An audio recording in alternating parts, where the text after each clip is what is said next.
Good evening, good evening, good evening. It is Monday night. It is the Plastic Crack Podcast. As usual, I'm joined by the inimitable Steve up there in the left corner from On Point HQ. Martin, back from his holidays from Seventh Son Back from channel. my up holidays. there on I the had other a side. note. I had a note from my wife that said I couldn't be here. Did you? You Mhm. really? Actually, we How got back you last usually Monday, and we got back last Monday, and she did say, she goes, "Oh, if you want to go on the stream, you can." I was like, "No, I don't." It's like, Well, nah. that's absolutely charming. We they- didn't they've want him got this. anyway, did we, Steve? I logged on. I heard my name taken in vain a couple of times, and then I logged off again. So, no, it was nice to have a little bit of a break. So, Awesome. It is season 5, episode 26. It was nearly 25, episode 25, but I just copied and pasted from I always do that. one. Yeah. So it is actually 26. So we are back again for a night of fun and games. Just a reminder, in case anybody needed reminding, this is a real world free zone. So any kind of shit that's going on in the world, don't bring it here. Go somewhere else with it, because we're not going to talk about any of that. We are just talking about playing with toy soldiers and painting rubbish. And so we may talk about Scotch eggs and weird beers and other things if Steve gets talking about it. I won't tell you what he was just talking about a minute ago, but there you go. I did join the. I did come into the lobby at just the wrong moment. One day we should record the preamble we have for about 5 minutes before we go live, or maybe we shouldn't. No. Can I just say, I think the abundance of Scotch egg related postery in the Facebook group is brilliant. Who posted that avocado one? Jonas. Jonas. That honestly made me feel sick. That is worse than the seafood one, in my opinion. Nothing's worse than yes. the seafood one. No, that definitely is. Definitely. Like I said, I'd give that a try once, maybe half. I like avocado. I quite like avocado. I'm not going to want it in my Scotch egg. I'm going to bring a couple of Cambridge Blues to crack on with me, and you can try those eggs that have been pickled so hard they've gone blue. No! You can like if you throw them at the wall, it'll be like the Great Escape. It'll be like the Cooler King. It just bounces off and then catch again. You're right, Paul. It does. Needs a yellow card. Go with a green. The avocado one. Yeah.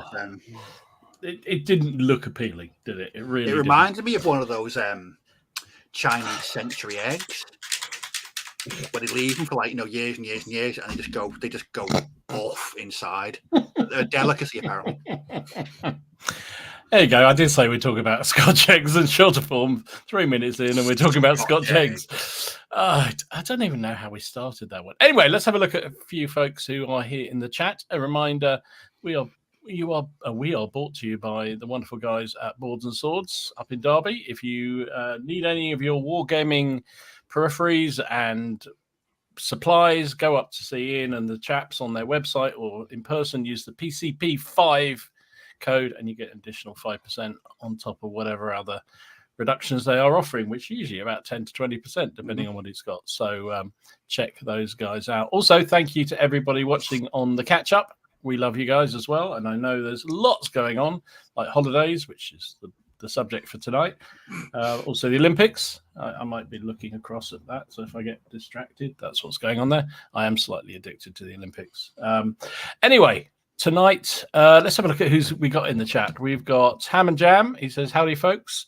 Finishing some Arnhem buildings. Nice and cool in Sheffield. Yeah, you were saying that earlier, Steve. It's a lot cooler. Lovely. So much nicer here. So much nicer. We're still a bit warm around the gills around here. I've still got my shorts on. It's all good. David Baker says, evening all, painting some 30-year war 15mm Swedish cavalry after the okay from the surgeon. I'm pleased to hear it's all good stuff, David. That's good news indeed. It must be a medical edition because Hippo's hobby hours is on, and he says, evening all from a sunny Belgium, recovering from a spinal fracture. So plenty of hobby time. Painting some Black Seas tonight. Looking forward to the stream. Welcome. Cool, blimey. I wonder how many doctors say, yeah, you've got the go ahead to paint some turnip 28. Not many. It's therapeutic. It's good for your recovery. Usual weather update from Paul. He says, hello all from a moist, dripping gusset of England that is Mercia. Romans for me tonight. You don't disappoint, Paul. Don's here. He's doing some ACW Louisiana Tigers. Nick Games is here, painting hordes of French line infantry, 1812. Vive la France. It's a yellow card straight away. Glendur, he's coming from a humid Finland. Lionheart's here. He's not giving a weather report, so that's good to know. Lazy Pirate painting, evening all from a very humid Bristol. More AWI on the table tonight. There's definitely some humidity around. Yes. Yeah. Good evening from Rich M from a far too moist Stratford-on-Avon. I think you're missing out, Steve. It sounds like it's all around you. Moisture's rising, mate. It is. It's not so much moist here. It's more. It's just nice compared to the insanity of last week. Nice. I'll settle with this. This is good northern weather. Paul Parker is in Garden of England. Hello, good evening, mate. Walkabout Games. Hello from a hot, sunny, smoky British Columbia, Canada. They're working on a bunch of 28mm World War II armour. Yes, some nasty old fires up there in Canada at the moment, aren't they? Really doesn't look good at all. Carl says, good evening. It's starting to rain in Saddleworth. There you go. That's where you need to go if you want the normal British weather. Painting some civilians for Dead Man's Hand tonight. Robin Rose. Good evening, lads, from a nice and warm Lancing. Is that something he's having done medically? No. Hope you're doing well. Have a great show. John is here. He's saying good evening all. Grand Prego. Evening, everyone. Rogue Trooper, not trader. Very good evening to one and all. Painting some 50mm AWI. Oh, it's a couple of AWIs. I like it. John Sowerby says it's 94 degrees F, whatever that is. That's fairly hot, I think. I don't know. To be gauged by his balcony. Neil says, evening all, building more rebels tonight. Yeah, there's a lot of AWI going. I assume that's for that. Yeah. Steve Harbour is doing some Skaven. What else we got? Oh God, it's jumping around. Mortskirt is evening all. David Benton, evening all dudes. Ghoul is sticky tonight again. Just fill my face with pee. Sorry, just fill my face with pie and pea. Pie and mash is an abomination, by the way. That's your monetization swiftly out the window there, Don. Yeah, I don't know. It just suddenly moved when I was saying it. Pie and peas. No, you've got to do pie and mash, mate. That's the only way to do it. That's all I'm saying. Lots of gravy. Gary says, good evening. Red Steph says, hi all. Oh, God. Ian Wright. Good evening. Starting a new project tonight. 6mm FPW French. Ooh, that's interesting. 6mm. What rule set are you using, mate? I'm always interested in that. Andrew says, hello all. I'm working on some more silver bayonets before going boating later this afternoon. It's only noon on the west coast of Canada right now. Boating, that sounds very grown up for us, the audience we have normally. Daniel says it's a lot cooler here in Norway than it is in LA. I'm sure it is. Matt Mel says evening all, mate. How you doing? Who else we got? Alid is evening all. Happy glorious Monday to everyone. Starting to get excited for CrackCon 5. I think I need to get out more. It is 5. Yeah, it is 5. It is 5. We're going to have to start doing something about that soon, I think. We really need to crack on. Andrew Oates says, oh, hang on. He says, I think I've missed part of his conversation, saying about he doesn't melt first. I assume that's to do with what he's going to be doing this afternoon. Andy, Friends of General Haig, says, ahoy, evening all. Very dull weather in Worcester. Looks like drizzle could start at any moment. August. Yeah, that's what it is. Matt's just back from his holidays, so he says tips will be a bit late for him. Yeah, well, who said we're going to do anything useful? I mean, this is PCP. We just talk rubbish for 2 hours, usually, if past performance is anything to do with. David says, evening all, looking forward to do another live dose of PCP, although I'll probably nip out to watch the 800 finals at the Olympics. Shouldn't take Keely too long, so I won't miss much. Yeah, hopefully she does at the business. I'm hoping so. Duke Wellington, good day from Oz. Little Legions, good evening all. Travis is here. He's saying good evening as well. The real Steve's back in the house. Hey! Yo, what's up, homies? That sounds just like you, Steve.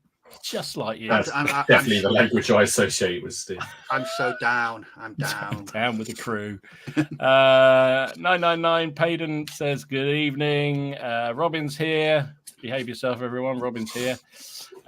Richard Hall says hello from a humid hole. You act like he's our enforcer or something. Well, I don't know. Is he? War Games says there's a few people. You can dish out badges, can't you? Yeah, we could, couldn't we? Maybe we could have enforcers. Oh, that'd be fun, wouldn't it? Maybe we should not use that. Actually, that's probably not the right name. Oh my God, we're dropping down. Oh God, it's gone crazy again. Weaverfish says evening from steamy Sheffield. They're now talking about mushy peas now. Oh God's sake. Paul Hicks is here. He says, "Good evening, all." We could right. That reminds me. That reminds me. If there's a half, I saw that comment last week. Who was it? Which one of you was it? You said make a halfling like me. Yes. Was that you? Was that you? I was Dom. I'll I don't know. I was on the medicine at that point, so I don't know. It's sunny in Westphalia, apparently. That's good to know. That's really good. Very nice to know that. Oh my God, I'm jumping. I'm going. Well, good evening to everybody, because it's just jumping around all over the place, and it does that when we get to the bottom. So thank you very much indeed for joining us. As I say, tonight we're going to talk about sort of hobby holiday tips, mainly because I saw Martin posted a lovely picture of him and his daughters painting figures on their holiday recently, and it made me think, oh, that'd be a nice topic to talk about. But Martin did no such thing. Martin didn't know that his wife had taken some photos, and I was trying to get some painting in, and I got invaded by my daughters. That'll teach you. That'll teach you. So if you've got any, I did actually do a little poll on the Facebook page, which we'll talk about afterwards, because there was some quite interesting bits and bobs there about that. But if you've got any tips about things you do on your holidays, related to gaming, I have to say, as opposed to anything else you do, then put them in the chat and we'll talk about them later. But love to know, particularly things like transportation tips, because that's the bit that was, I think, if you are taking hobby stuff, how do you take it and be safe with it? I'm always in awe of people who do these trips and take their figures abroad for competitions and things. I think, God, how do you do that? Anyway, let's have a look at what everyone's been working at. Steve, young man, what have you been doing in the last, apart from getting warm in your little cubby hole? What have you been up to? Not much. I'm actually working something, but I can't show yet because it's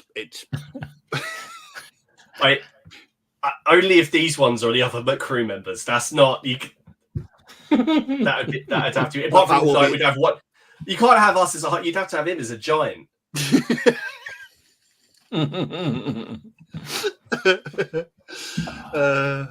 So a bit of a wash, not a washout, more of a burnout last week because the temperature, sitting under two lights in this, I retreated to the sofa and played video games for a couple of nights, but I did get a few things done.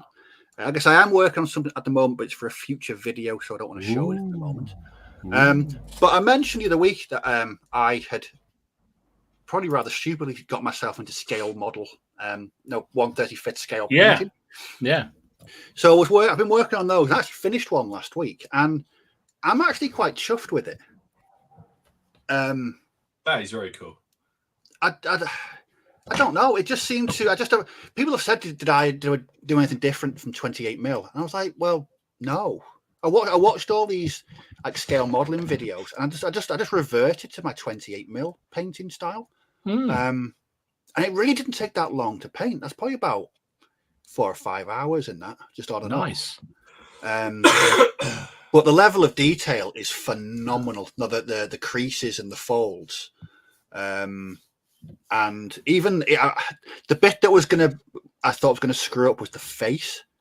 But I tried a completely new technique with that. That is a combination of. I've got the colours here. It's these MIG ammo paints. Oh yeah, And yeah. it's burnt sand. Then I used contrast paint, Gulliman Flesh, mm-hmm.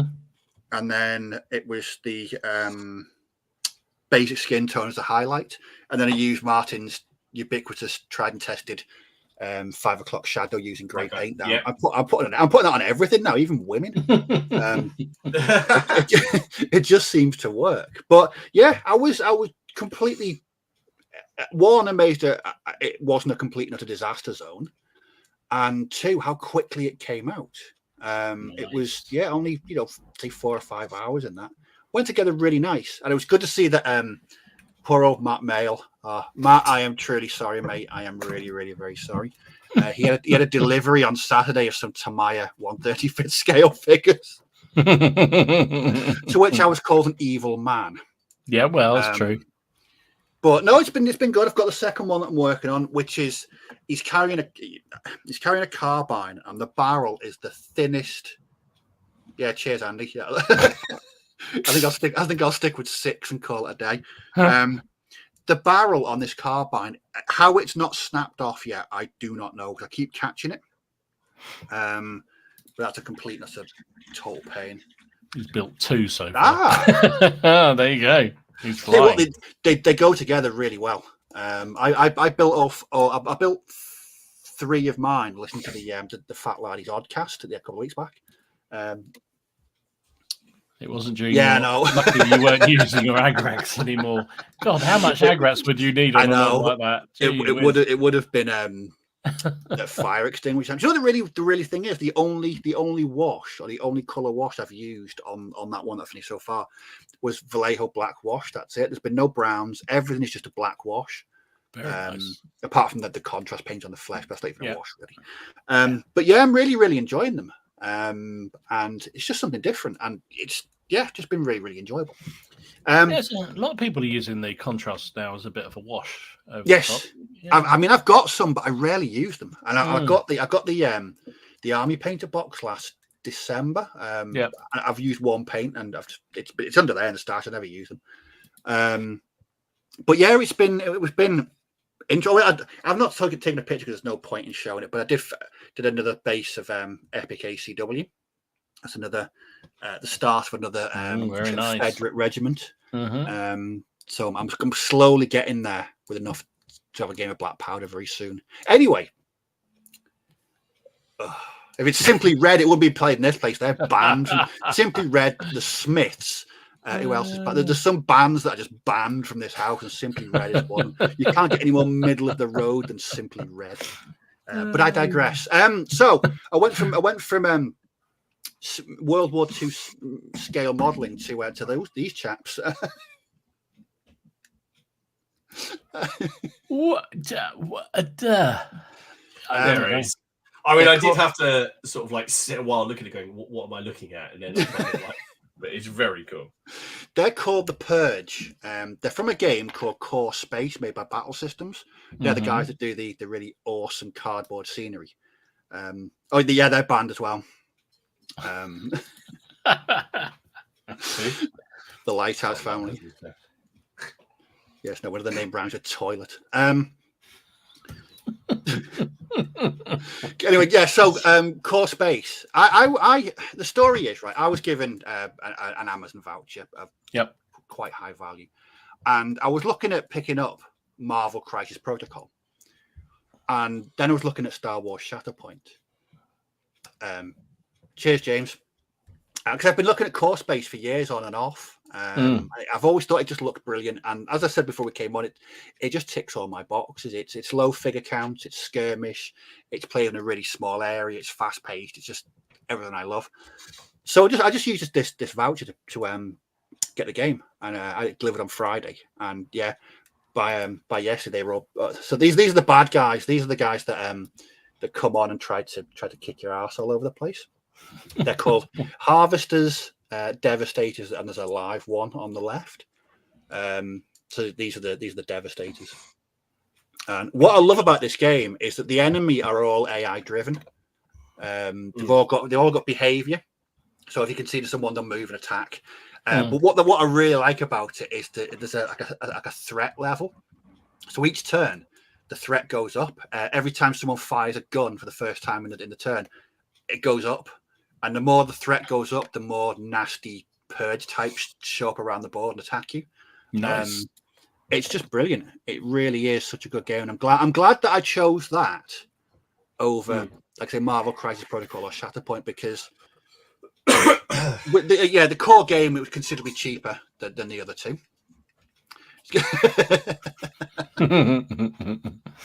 Yeah. Even I know, Andy, they're too skinny for Blood Angels, and I know nothing. What they actually reminded me of? No artist mannequins. They reminded me of those. But yeah, I just picked it up. Crash. Yeah, and Crash Test Dummies as well. Yeah, that's true. I Good do like shout, them. Rogue. I do like that song. That's okay. That could be played here. But yeah, but I looked at the pros and cons of all three. But Core Space, I mean, it's low figure count. I'm gonna have the whole box painted up by the end of the week. That's my plan. The expansions, again, under 20, between 20 and £30 for an expansion, and there's loads of them. And it's just cost wise and what I'm actually looking for, like a small sci-fi skirmish game. Yes, I am. Ticks all those boxes. Ticks all those boxes, and I'm hoping to get a game at the end of this week. So yeah, but yeah. Apart from that, that's what I've been up to. A bit of Epic ACW, some scale modelling, and some Core Space, and not listening to the Lighthouse Family or something. There's been quite a few other suggestions, but we won't go into those. No. I don't think we've had somebody. Oh, this is Mike from Western Cape, South Africa. I think that's a new country, isn't it, for the map? Chile? Well, it's Chile down there, isn't it? Yeah, it is. Mind you, probably for him, Chile is probably about 20 degrees. Well, yeah. But yeah, hello, Mike. Welcome aboard. Hello. Welcome, Mike. Excellent. Usual, varied fare from Steve. Yes. Come to expect these days. A bit of everything. What about you, Martin? It's been 2 weeks and I've done things and I hadn't shown anything off for 2 weeks. I haven't really. And you just admitted you were back Monday, so there's a whole week there. So I've done quite a lot. I've done stuff. I've done stuff, and then I had a. Well, I'll go for it first. So, I guess what I would have shown, which I guess people have probably seen anyway, but I'll show it off. Was obviously I spent the last few weeks just painting up Romans and Carthaginians, and that's what I was working on. And it was rather than just take photos as go, it was easier just to take pictures of the divisions when we had our game, which I guess some people may have seen, but I figured I'd show them off. So here is one of the Roman divisions that was done and dusted. This was obviously in the game where you played against Robin, where he trounced. He did kick my ass actually. It I've didn't done that feel like such an ass kicking as you normally get, if I'm honest, when you're watching it. Sometimes you play. Well, I don't know. I destroyed one unit. Well, no, it did in the sort of when you wrap it up at the end, it did. But it looked like you were giving as good as you got up to the point when you had nothing left, which is quite amusing, really. Yeah, well, but the problem was that all my units, there was such a spread of casualties. I don't think he had a single unit that didn't have casualties on it. And I had one division that was essentially unharmed because it didn't get into the action. Yeah. But there's always that question. Oh, what if it would have gone and turned more? But he broke two of my divisions. So, but they just went away. So I did. That's one Roman division.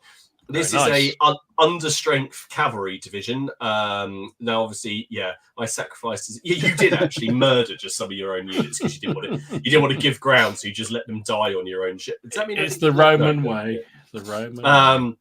So this is an understrength cavalry division. And I should say as well, Robin did help me paint a load of these up as well. So there'll be, I think in here, he did the light cavalry at the front with the white shields. And then this division here is entirely Robin's work, which was the blue division, or the so-called elite division, which I think was the one I managed to kill. So, except for Triario. Then on the Carthaginian side of things, we've got a whole load there. Because you get, if you're playing with the army lists that are presented in the book, you can't possibly field the amount of heavy infantry that they give you,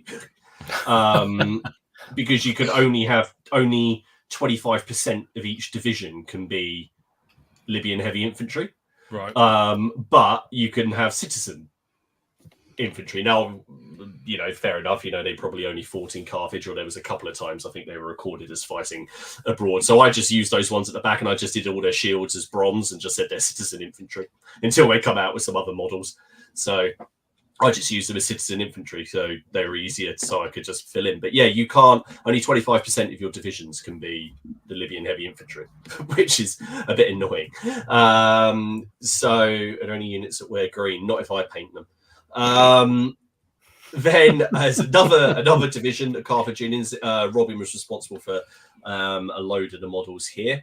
And Medians, I can see them. Yeah, and then there was another division, or is that the one I just showed? No, there we go. There's a whole other division there. So yeah, I think there were 33 units for a small game we were playing, and I've still got, I don't know, probably half as much again to paint up. So there's a question from Louis Baby. Says, just how fast do you think you could paint up the epic Romans if looking pretty wasn't so important?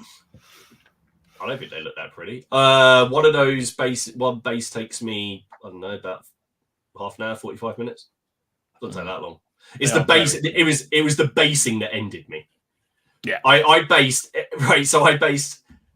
that division, that division, that division, that division, apart from the elephant, and that division the day before the game, and the elephants back there were done in the morning. In fact, those elephants were painted in the morning. I got up early and painted those in the morning before the game.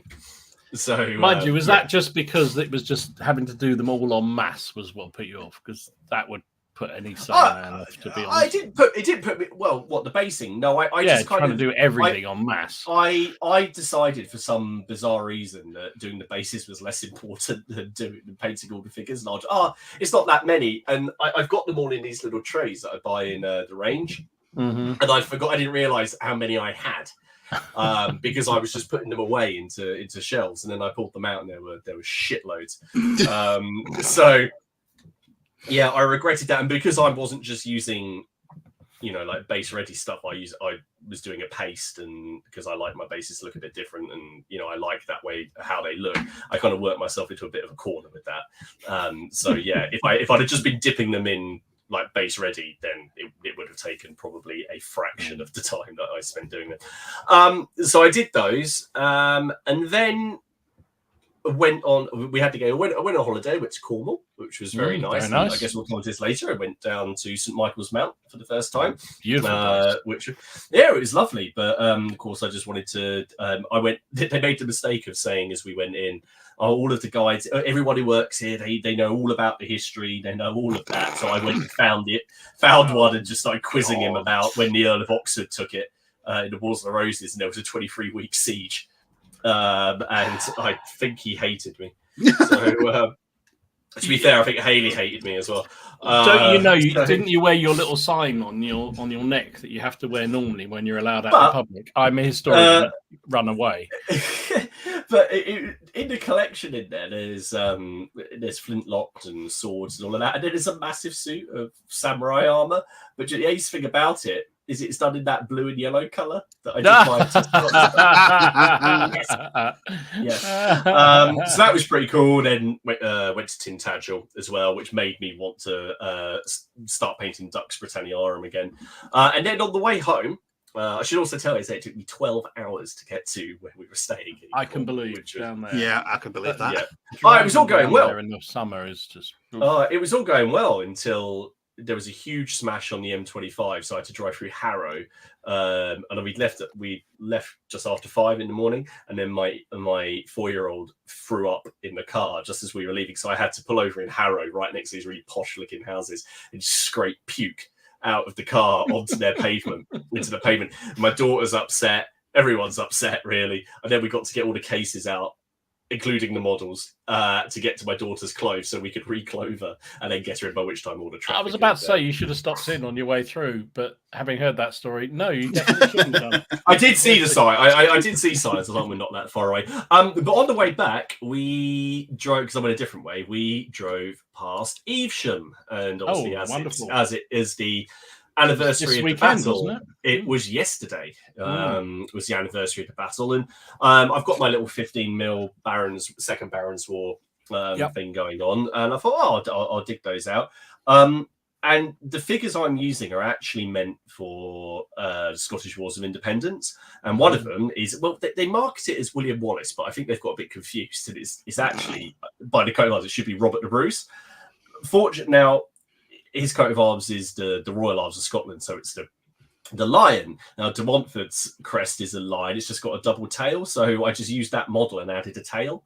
So I thought I was feeling inspired, so I did this, which was my 15mm. Oh, very nice, mate. Really good. Simon de Montfort, which I was very pleased with. And to give you an idea, there you go. I managed to get. I did it. I even did his fingers, so I was. Awesome. I was feeling inspired, and I did say that I found it ironic that this model came in less pieces than he ends up in. It's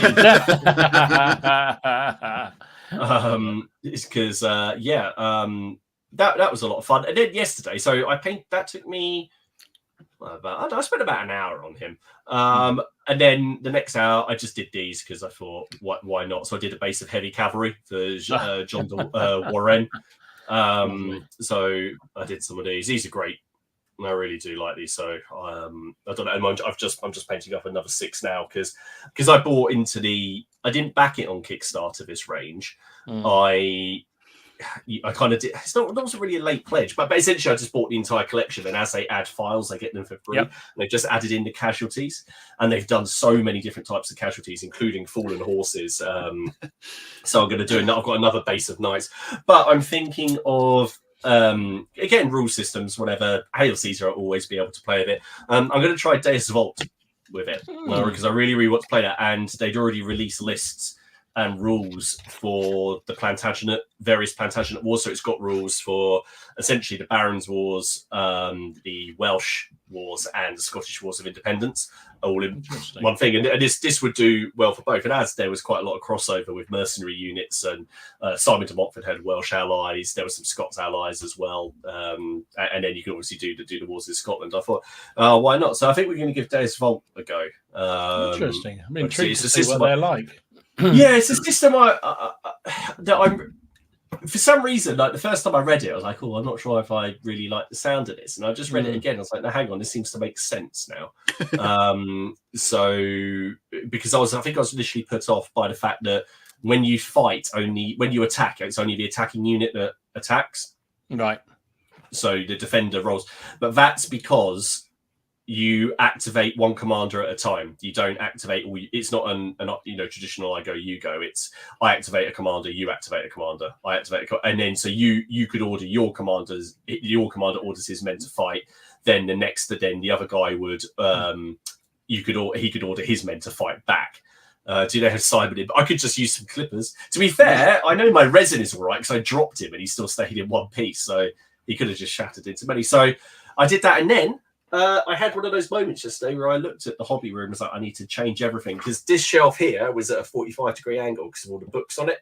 So it was leaning out. So I had to put all my rule books down the bottom and shift all of these boxes up here. And then I found a whole load of stuff that I didn't know about. I didn't know about. The danger. Yeah. So I've done that. And then, there's just stuff that's arrived. I'm going to be taking a look at this Force of Virtue. I know I sent this to you, and it's a lovely thin skirmish game. You know, you have 5 Landsknechts take it on, 5 sort of angry looking Condottieri. And the best thing about it, hang on, let me just get the rule book out. Rule book is spiral bound. Hey, bonus points for that. But yeah, they sent this to me to have a look at. I also really like the inscription: "To seventh son, may the kingmaker always triumph." Like yes. So it's been busy, and I've got lots of. I seem to have lots of things at 80% done, which I've noticed. So I need to get on and just finish them off. And there you go. That was what I've been doing. What about you, Dom? It's been busy, hasn't it? Blimey. What have I been up to? Let me just find my. Oh, well, just before we do, I saw Nick. Nick said, first time on the live chat in a very moist 90 degrees F. He's in Ohio. Yeah. Welcome. And also I saw Steve, Basement 1908, has joined. And I love the fact someone said, how are you getting on with your Russians? And he said, it's going very well. I painted 64 Prussian infantry simultaneously. I mean, people have a go at me for being productive and chucking out. But Steve, I don't know what he does. Steve, when you do this painting, do you go into some like Zen like trance? You must do. Where the outside world is just sort of you just detach from the outside world. You just focus. The thought of painting 64 figures at the same time. But he does it as well as what the heck? He's a madman. I think the only thing I can come to the conclusion is that basement he plays in has a sort of time continuum. And either that, there's a whole load of young infants down there that are painting for him, and he doesn't let them out until he's painted 1,000 figures or something. But yeah, unbelievable. But I was just thinking about it, the discipline and the focus to sit down and paint 64 28mm figures. I'd need to be. I would know that they put blinkers on horses; so they don't get distracted. I would need that because I get distracted by shiny things constantly, and I would not be able to concentrate or focus or anything. It was just wowzer. So for me, I've been very productive, although I'm a bit like you, Martin. I've got loads of things that are sort of 80%, 90% done. Mainly because my COVID adventures continue. I've still got COVID apparently. So I haven't really done anything apart from watch the Olympics and paint for the last 2 weeks or week and a half anyway. So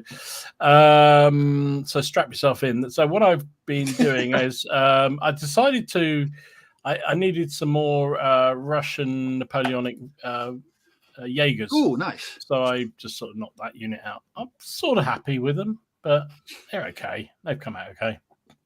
So there'll be, the Jaegers for my army, mainly because I realised I just didn't have enough in the Russian army that I've got. 28 mils Perrys, I think they were. Yeah, I'm sure they're Perrys. So that's all done. Very nice. That's a beautiful set of the Perrys, actually. I really do like that. Yeah. I enjoyed doing them actually, and dead simple to do, which is always a bonus. And I thought, well, I can't sleep on the old crack on stuff, so I cracked on with a few more Celts. So, and I made sure they had a chat with the strategic head, just for you, mate. I know tactical how you head. like that. Tactical head. Yeah, forget the tactical rocks. That reminds me, we've got to do the roll call to see how many Romans we've got, don't we? To see how many Romans people. There's going to be loads of Celts. I've got loads more to do too. So yeah, that's. I think that's all the Victrix infantry or unarmored infantry that I bought in that big box I showed off a few months ago. So I just need to finish a few more cavalry and whatnot, but. Yeah, quite pleased to see the back of them. Although they're dead simple to paint, aren't they? Celts are just so easy to do, which is great. Yeah, the ward. Yes, sorry, they're Victrix. You say so? I haven't done any of the Victrix ones. Yeah, I mean, I find them really good to put together, and they paint up really nicely. So they are what they are. So cool. Biggest thing is getting the transfers on, which I still find a bit of a biatch, but never mind. And then I thought, well, I can't just stick with one lot of Celts. I better do some more. So there's some little ones. These are Cromarty Forge 15 mil. Oh, nice. I was about to say, if you're just taking that picture from far away and those are from our game, well, can we use those in our game and just put them on the table behind in the distance? Exactly. I think it's a good idea. Actually, why not? So yeah, I bought those Cromarty Forge 15mm right. 3D prints. Well, I bought them really to fit in with the Epic, just to give a bit of variety, particularly with the things like the Gallics and Spanish and what have you. Because I think I can see I'm going to get really bored just painting the Epic stuff, because they're exactly the same sprues every single time. And these are lovely, but they are a touch big. But then they announced the other day that they're going to. In fact, John, who does the designs Cromarty stuff, he sent out an email and I pinged back to him, and he said he's doing 13.5mm. Ooh, nice. Now, so they'll fit in even betterer, and they are so nice to paint. I really enjoyed. The worst bit about those is they come. I bought them from Plastic Soldier Company, and well, two things: they take a little while to arrive. And the second thing is they come with all the support still on them, so it takes longer to bloody clip them all off. Do they really? They literally do. They're on the other end of the table, so I can't show you. But yeah, literally they are closely packed with the supports, and it takes forever to unclip them and get them sorted out. Who was it who posted up their tank from Plastic Soldier Company? That they hadn't put the vent holes in it, had they? So it just exploded essentially. That looked terrible. That was that was bad. Okay. But yeah, they're lovely. I mean, they're really nice. So I can't fault them from that. How do you find removing the supports? How are you removing them? Are you just clipping them, or what are you doing? Just clipping them, really. Yeah. I mean, to be honest, the worst thing is trying to get the clippers in between, because they're quite closely packed, being 15mm. They're quite difficult to get the clippers into them. So that's the worst thing. See, I suppose they've already cured them by that point, haven't they? Yeah. So because you see, to remove all the support, like off these little 15mm guys, and also on the ragged stuff, I removed the supports before I send them out, because I always find that there's a chance that things ping off when you clip them. But for like these guys, all I do is he put them in some warm water, and then all you do is you just pull it, and all the supports just come off. Right. But I guess if they're already, I don't know if they're already cured. They're probably already cured as they are. If there's resin, it should. When I print mine, I take the supports off before I stick them in the curer. There's something satisfying about taking them off. It's a bit like bubble wrap. I've stopped curing these little 15mm guys because I was watching. Is it who's the he does model? Is it Turner? I can't remember. Is it Turner? And he's doing his own models. And someone said to him, "Do you cure?" And he goes, "No, they're so small. He just doesn't." He doesn't bother because after you primed them, I don't know. I'll see, but yeah, they should come off if you. That's how they come, like that, like in a block. Yeah. And the shields are all around the outside. They come off really easily, but actually get you. What I found worked better to get in with a pair of sharp scissors, and cut them off almost in strips. So that's them, and then that's the cavalry. They're exactly the same. So it's a bit fiddly, and that's the worst bit about them. But the design of them is brilliant. They paint up really nicely. They seem to be very durable, which is great.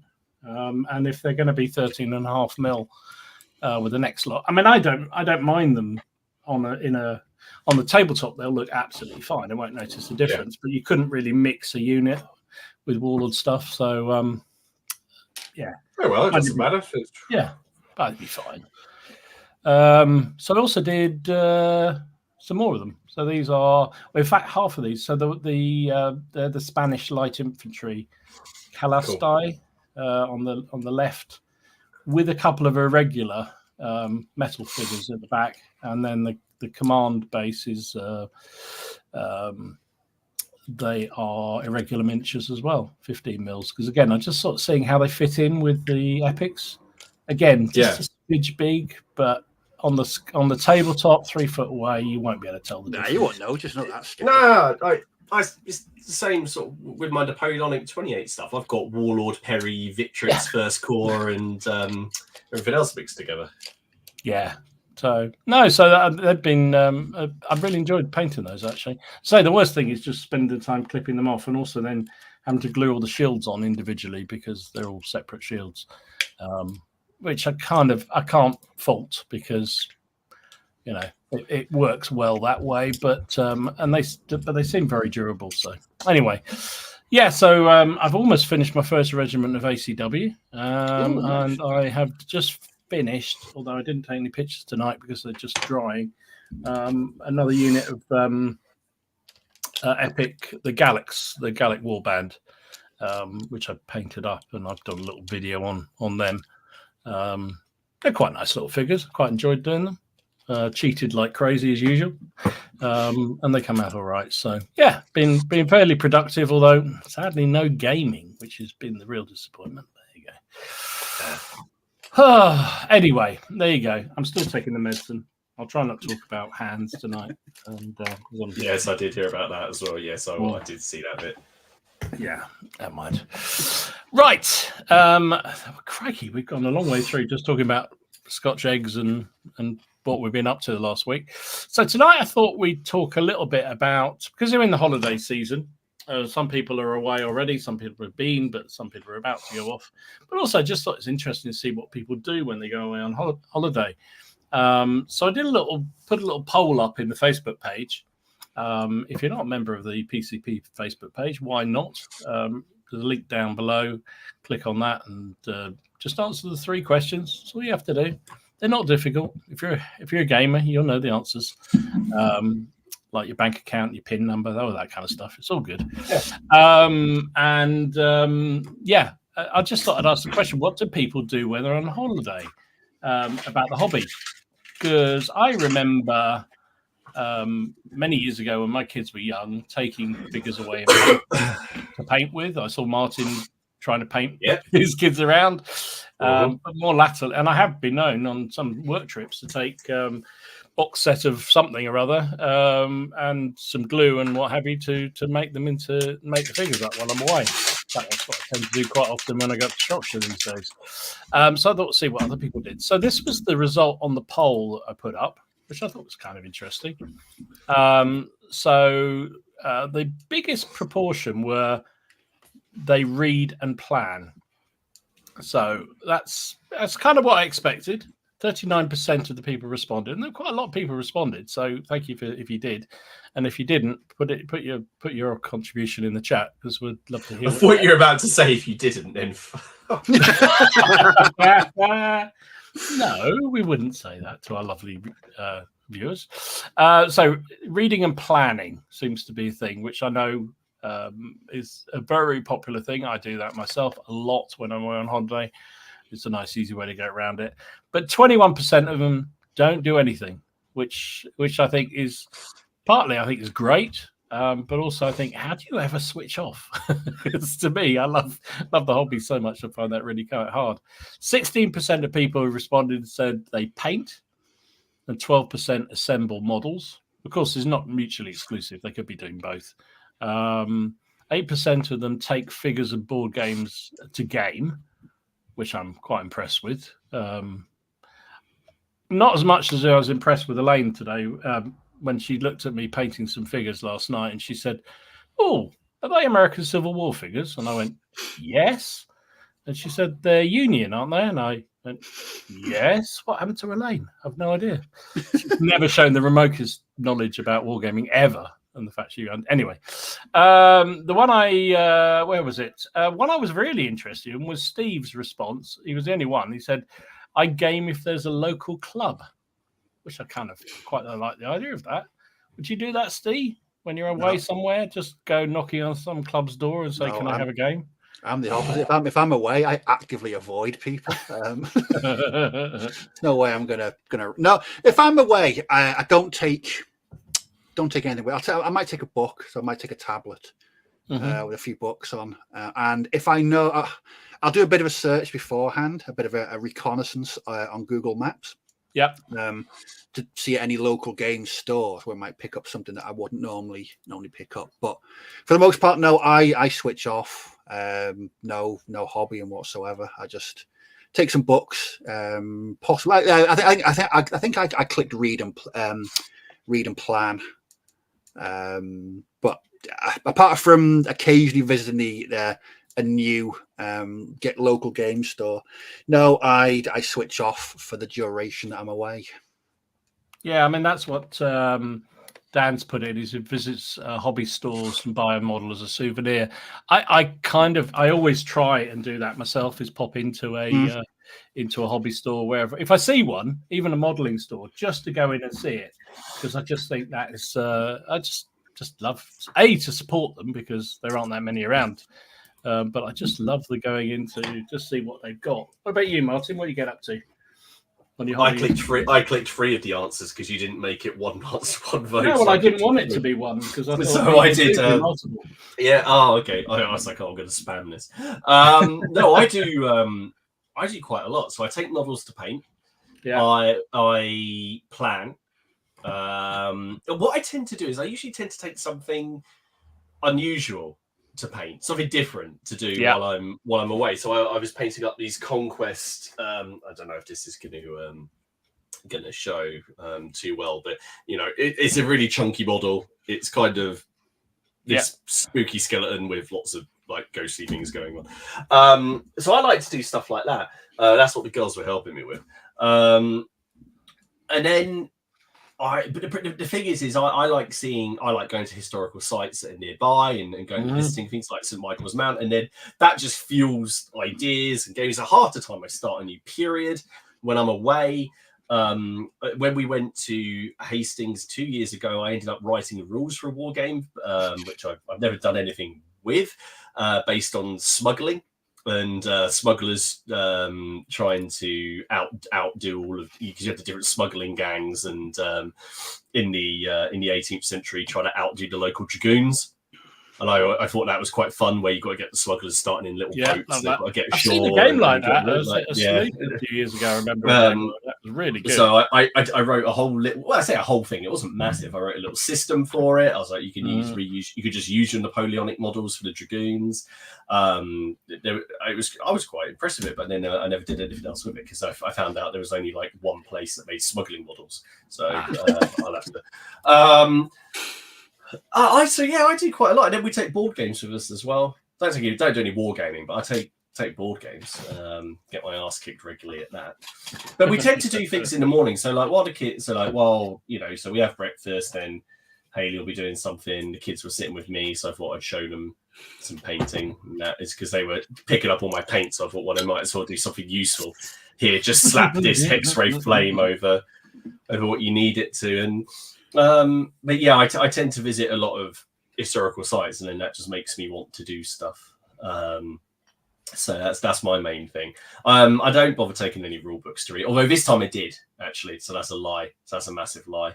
I took Soldiers of Napoleon this time, and so I read all of that and planned out our first game of that. Yeah, I tend to do quite a lot while I'm away. Actually, it sounds like it. Relaxing. But we still. I don't just sit there and we go down. But because like we have to bring the kids back because they're at that age, we're sort of back sort of 9, 10ish, and then we're just chilling out. And so we chill out of a glass of booze or whatever, and I'll sit there reading something. I don't tend to paint in evenings. If I do painting, it tends to be in the mornings before before we go somewhere or something like that. So yeah, don't tend to visit any shops or anything while I'm away. I was going to say. My favourite part of going to a local game store is if my better half's with me. It's always, how much have you seen the price of that? Look at the size of that. That's one of my favourite parts is when someone gets exposed to the financial side of the hobby. Yeah. And I've got you came over all Yorkshire Ken there. How much? How much? Yeah, I must say, whenever we're away, and we do go a fair bit, if I see a modelling shop, I'll tend to go in because and the lady's pretty good with it because she understands. In fact, now we walk past somewhere and she'll say, "Oh, there's a Warhammer shop. Do you want to go in?" And I go, "There's a Warhammer shop. I don't want to go there." So the modelling shop I do like to go into. I say partly because I like to try and support them in some way. So I'll buy something like some paints or something just to, that's going to, it's going to keep them together, body and soul. But also I think just the fact I'm always fascinated by the different shops and what they hold. Also, get slightly envious of them as well because there's bugger all where we are. There's one in Aldershot, and that's it. And it's actually now pretty good, but it was terrible for a long time. So yeah, I kind of I do try and support that. But when I go away, I do. Well, say years ago, I used to take. In fact, a lot of my 15mm Napoleonics I took when we used to go with the kids when they were really young. We used to go to France, northern France, a lot, and I would pack all the paints I needed up and take them off and sit and paint. Like you say, when the kids are in the pool or on the beach or something, you could sit and have a bit of peace before you had to go and do daddy duties. And that was kind of quite nice to do. But nowadays, I tend to take books to read. I always take a rule book. I never get around to reading it. I don't know why. Every single time I go somewhere, I'll take a rule book. I can go away for work. I can go away for pleasure. I'll take a rule book with me. And I'll never get around to reading it. I've come to realize that I'm just shockingly bad at reading rules. I have to play the game to know really how they work. Excuse me. So yeah, I think that's definitely a thing. But I do also increasingly now, particularly when we go up to Shropshire, I'll take rather than take paints because I always take the wrong paints. Always, whenever I've gone somewhere, I think, why didn't I bring whatever it is I needed? Blue or something really useful like black, and I'll forget to take it with me.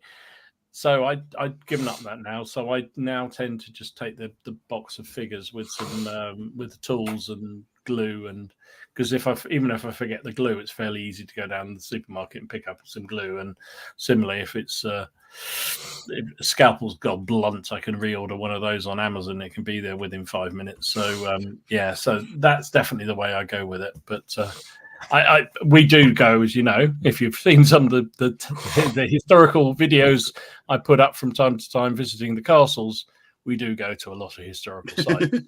And that's mainly because Elaine actually loves them too. She really enjoys going to them. So we'll go to the sort of more, I don't know, Downton Abbey type places, which she loves. And then in exchange, we'll go to the war stuff and she'll leave me alone in the armories and what have you and be very good about it. So it's all cool. But yeah, I'm always in awe of people who just like pack up and just give up on the hobby for a while. But for me, it's like you said, Steve, it's my relaxation. It's to shut down entirely. I don't know. It's difficult. It is difficult. So I will take books with me, whether they're rule books or what have you. If I've bought a new rule book, I'll sit, nice cold beer and a rule book. But for the thought of taking something, I wouldn't feel comfortable painting if I'm not here. Mm-hmm. It wouldn't be my normal setup. So I don't know whether I'd be down with that. I don't know. I wouldn't be. It's a weird thing, isn't it? That normal setup thing. I have the same. When even just making the models, I find really difficult if I'm not in my usual place to do it. It just the lighting's wrong, the seat's wrong. It's just something not quite right about it. It just very odd. So the thought of painting these days, I don't know that I could do it. Anyway, it is what it is. There were some really good comments actually, which I tried to collect most of them. So let's see what people said on the Facebook page and keep them coming in the chat because that's great too. So this was one. Victor said, I read and plan if I'm traveling during the summer holidays. If I'm not traveling, I get a lot of figures painted. Yeah, definitely reading time. Christ, how many times have I come on here when I've been away somewhere and I said, I've got a new project because I've been somewhere. And it is what it is. I think that's the beauty of our hobby, isn't it? You can get inspiration I think I mentioned this before, but years ago when I used to go on holiday when I was a real nipper, I find myself sort of planning, if I was defending this valley, where would I place my anti-tank guns and all this kind of stuff? It's really bizarre. I think I have a very weird mind. It's obviously very bad. Joseph said, I keep painting and gaming, but it's much less in the summer. I guess you're not going anywhere, Joseph, if that's the case. But yeah, I think that's true. I think a lot of people slow down their hobby in the summertime. There's a lot more going on. People are outdoors doing stuff, family stuff, and what have you. But there's definitely a lot less. Oh my goodness, what are you doing, Martin? One of my lights just ran out of battery, so I'm just putting the other one. Because I take. You were saying about light. I take one of these with me because I can just clip it on. I know you do. I mean, I would say I think I'm more productive during the winter than the summer. Yeah, I don't know why. I mean, I think it's just because the heat sometimes. Like I say, being sat under lights, and it gets ridiculously warm. It's warm in here at the best of times, but during the summer, it can be like a furnace. So I think that for me, I don't want to be uncomfortable while I'm hobbying. I'd rather be, sprawled on the sofa playing video games. That's what I'd rather be doing. Playing lawnmower, something or other. Lawnmower simulator, yes. Carl says we're currently in the habit of spending a week in Normandy each year. Lovely part of the world. When the rest of the family is doing other things, I research and walk the battle sites. That's a good holiday. I can never escape long enough to go and do that. Literally, even now the kids aren't with us most of the time when we go on holiday. I'm never allowed out of reach of a lane for more than 10 minutes, probably because I'll get in all kinds of mischief. So if it's not something she wants to come and do too, then yeah. But then let's say I can probably get away with one battlefield visit each holiday. But that's awesome. I love the idea of that. Must go back to Normandy as well. Beautiful part of the world. Richard says, likewise, I would paint and make if holidaying at home. Wifey would draw a line at me taking figures and paint to Lake District. I did suggest taking the 3D printer though. Oh, you're a brave man. I bet that went well. I'm always intrigued because I say Elaine's very good about me taking stuff, and generally if we're going somewhere and we got a bit of space in the car or what have you, mainly because she takes an unfeasibly large suitcases every time we go anywhere. How the hell do you need that many clothes? Anyway, putting a box, a really useful box with a few toys in it and a bit of glue, it is absolutely fine. But I wonder how many other people's wives just sort of go, no. Well, not just wives, other halves just go, no, you're not doing that. You're not allowed. Matt says, I leave it all behind. Not because I want to, because if I didn't, I probably wouldn't come back and you'd be looking for an unmarked grave in Italy. There you go, to the very point. Seriously, though, I do enough when I'm home, so the break doesn't bother me. Actually, thinking about it, I do read when round the pool, the Anglo-Saxons last year and the Nevilles of Middleham this year. Okay. Yeah, I think, again, it's a good process. But again, Matt's the point. He Mrs. says no, so he doesn't do it. And he'll just sit there with his book on the poolside looking cool, reading about history, because history's cool. We know that. Paul says, depending on when I'm holidaying, really. If I'm abroad, I'll leave it all behind and maybe visit the odd historical site. Since we've got a dog, we tend to include visiting something historical in the area, maybe purchase a book and possibly planning a future project or two. Another one firmly in the reading and researching camp.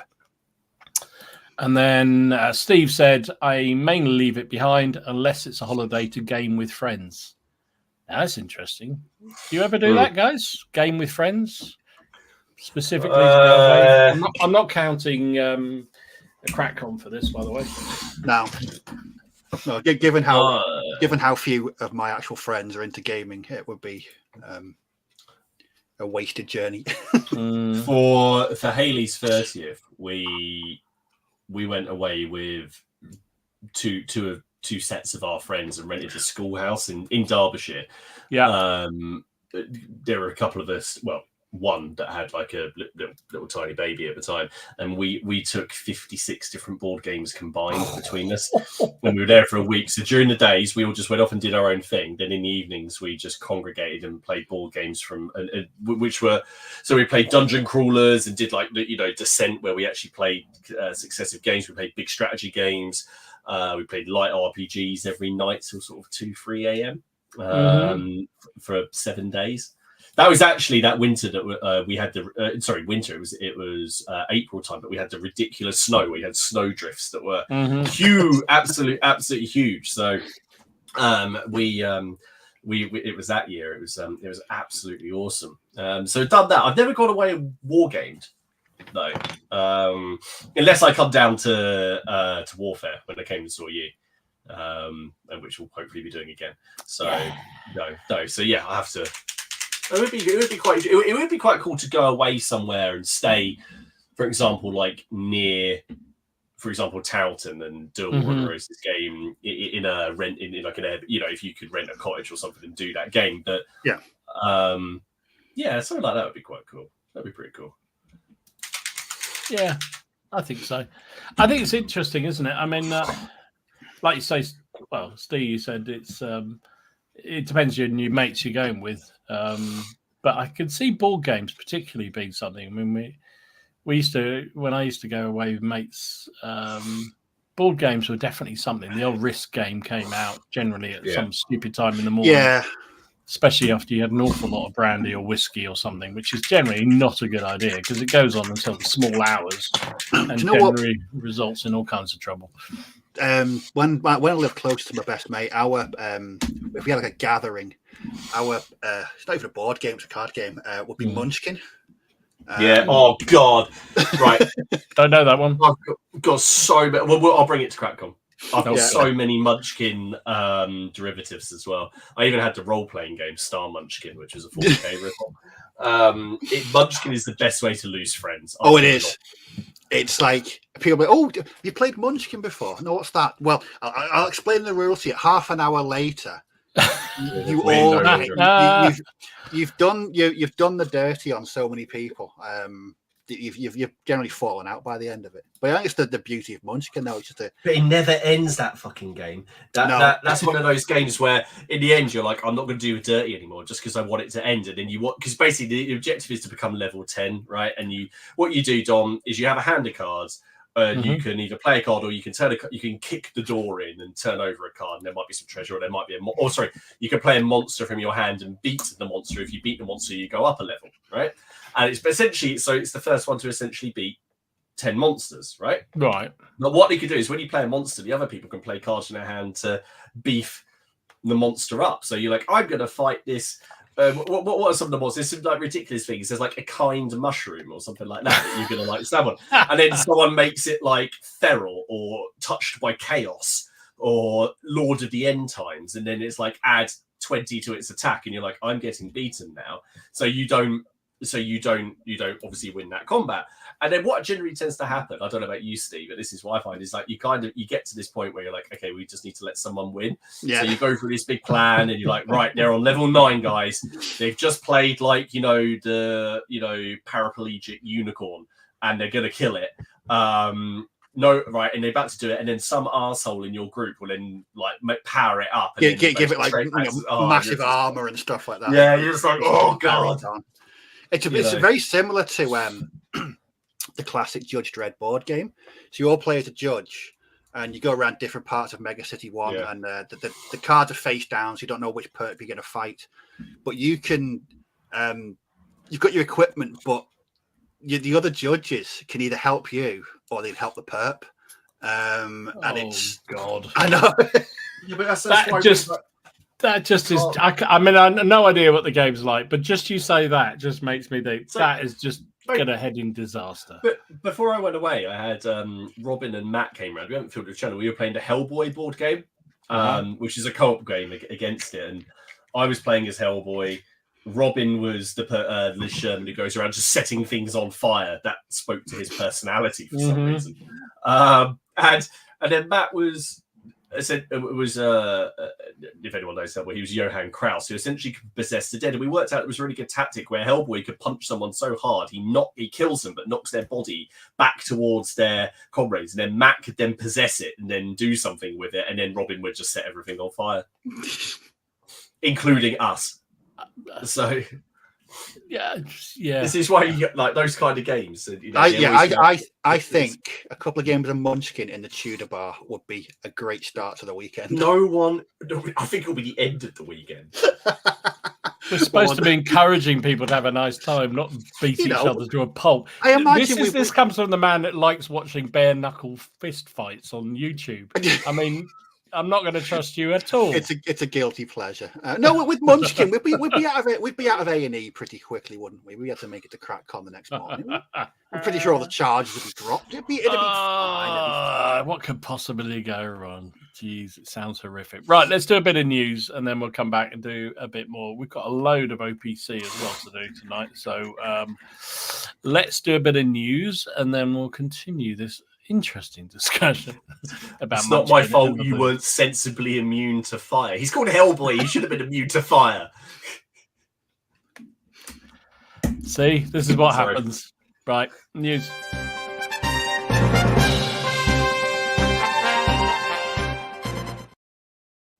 What you found, Martin? Anything exciting? Yeah, I found some things. Hang on, very quickly, painting a pennant. But yeah, I saw that you'd already found a fair bit again, so I got some weird and wonderful stuff. Snooze, you lose. Right. So I saw that North Star. There's some Oathmark heavy infantry. Yes. Now I really like these. I was getting really big Tolkien sort of vibes off these, and there's also a metal command you can get. I really do like these plastics. And then if you look at someone, there's the metal command. Yeah, I mean, here I see it, and they're waving ahead. Yep, tactical heads. When you see what Graham from Grey Green Customs does with these, because he uses these mixed with Victrix pieces as well to represent Tolkien orcs, he does some really nice stuff. So these are a really nice set. So I'm really pleased to see that they're, putting out more plastic multi-part orcs and stuff. And so that's really cool. I put this in here for Steam, partly to see what Dom would do. So Steam Forge Games are forging ahead with War Machine and Whores. So this is for the Troll Bloods, and it's for like a sub-faction of like pirates. So this is a colossal. So this is big, right? Mm-hmm. Wow. It's ripping a boat in half. There's so much going on in that model that I don't understand. It's like Ursula the Sea Witch from The Little Mermaid, which I have to watch because of my children, honestly. Just like took a load of plastic crack. Yeah, so that's out. I just put it on it, but again, I'm just quite pleased to see that Steamforge are doing stuff with it. I would like to see how, if anyone's bought anything from them since they've taken over. It would be quite cool. So yeah, that's a paint job and a half, isn't it? I mean, that is a paint job, isn't it? That would be a centerpiece. And then the only other thing I saw, I like Warplock miniatures or Warp miniatures. They did the gnome army, the little garden gnomes. They did Call of Duty. Well, they've been doing their definitely nothing to do with Chaos Demons. So they did their Demons of Pestilence, their Demons of and so this is their Demons of this is their Slanesh stuff essentially. And it made me laugh. I was like, so they're all satyrs, but there's one there drinking the wine, Demons of Excess. I don't know what's going on with some of this, but I actually quite like the satyrs in that. I think they look pretty cool. And it's something that I can't really think we've seen a lot of in wargaming, satyrs. No. I think they're quite cool. I think they could be fun if you were doing a sort of Age of Magic kind of thing. So anyway, they're all on there. And again, you get all that. I think it's £7 a month, and you get all that, which is pretty good, to be fair. But yeah, that's all I saw. Although there's one piece of news which we probably should share, which I meant to say at the top of the show, and that was it came up on a few posts, and that was that Rob Barker passed away. Was one of the original First Corps designers. One of the greats for many of the also did a lot of Gripping Beast, I believe, as well. Yeah. Yeah, he didn't. But yeah, I remember seeing him at a show a couple of years ago. Yeah, it's I know a lot of people have been expressing their condolences, which obviously we'd like to do as well. So one of the greats. One of the greats of the hobby, that's for sure. Very sad. Well, it happens eventually to us all, doesn't it? But yeah. I have to say, bringing the tone back up again, Don's comment just wins a little medal. Great idea. Munchkin in the Tudor. I can always say I was there at the end of the PCP. You know what happened, don't you? It'll be like Ken will turn up and Ken will win in some really... There is like one card in there. It's just like you win. Yeah. You just play it. Rockfall. It's like you just kill your opponent. You're just like, you die. You win. Can I just say, playing Munchkin with Ken would be possibly one of the most traumatic experiences of my life. But I feel like we should, if we do it, we need to film it or stream it. Oh yes, well, I think we might need to save that with it. I mean, I don't know, but I feel that I need an awful lot of whiskey if I'm going to play that game by the sound of it. So. Yeah, definitely. And some brass knuckles. Also, I need everyone to sign a disclaimer in case I do something I shouldn't. What did I see? There was also North Star seemed to have a lot of good stuff at the moment. They're really, really productive again, aren't they? So as well as your lovely orcs, they also put up some new AWI figures. I saw a lot of people are doing that tonight on their painting updates. So look at those Grenadiers. Oh, nice. Oh, what? Oh, those 28. They are 28 mil Grenadiers. Look, crikey. They look bigger, don't they? They do. Yeah, I was going to say they look awesome. They look they look so well proportioned, scale wise. Because often, and I don't mean it demeaningly, because actually I quite like it. North Star figures are often quite chunky, and I like them that way. But must be a different sculptor because, as you say, they're very well proportioned, really good. Yeah, lovely figures. Yeah, and they also have done some natives. So Iroquois. North Star very nice. Figures. Oh, see, I don't need any more for musky supports. I've got a lovely little muscle, but I really want. That would be nice. Same thing. Terrible. Really nice. Very nice indeed. And also, they were showing off some new 15 mil Barbarian Shield Maidens. As you do. I mean, I don't know what you use them for, but that is awesome. They're really nice little models. But that's more how you imagine North Star figures look like. Really very nice indeed. I do like them a lot. You said they're 15? They are 15 mil. Jesus. Yeah. I think they're available at the end of this month, towards the end of this month. Also, Ian over at Flags of War. Oh, yeah. He has a new set of figures for his Wars of Austrian Succession, which we know is his passion project. So these are available, as it says here, pre-ordering on August the 24th. Really nice figures, these. I mean, there's no way I'm going to be painting them. Oh, these are Jacobean Rebellion. But look at that. Look at those characters. They'd actually... Oh, you could use them in all sorts of things. Look at that. There's the Austrian Succession figures. Beautiful. Arquebusiers de Grassin. British casualties. There's a whole range of these. So check out his website. Because just beautiful figures, and I love the stuff he's doing there. So I think that was it. Unless there was one other thing. This was for you, Steve. I saw this came out. Pre-orders. Oh yes, I wilted as soon as it was put up on the Facebook group. But yeah, mine's been pre-ordered. the limited edition hardback deluxe limited version. Not that again. It was a Friday afternoon. It was nice and sunny. All reason and willpower goes out the window. But no, it's actually out in mid-September, which is a lot sooner than I thought it was going to be. So I've got to get cracking on my. You better get on with your painting, mate. On my Rubicon stuff. Yeah. So that's on Plastic Soldier Company are doing those, and they look mighty good. And I am not tempted, honestly. Really? No, I'm not. I'm not going to do it. Not going to do it. I've got enough projects on the go at the moment. I'm going to do more. This time next week. No. Yeah, Nick's got a very good question. Steve, will you be basing your Huey? I was thinking of putting it on a sort of a detachable one, so it can land. If it's got to medivac people out. Nice. I'm copping shade here again. I blame Steve. No, to be fair, I'm looking forward to see what people do with NAM 16 because people are doing it in different scales. I know James said he was thinking about doing it in 20 mil. I'm doing mine in 28 mil. Yeah, I could possibly do mine in 15 mil with those 3D breed ones that I've been printing and painting.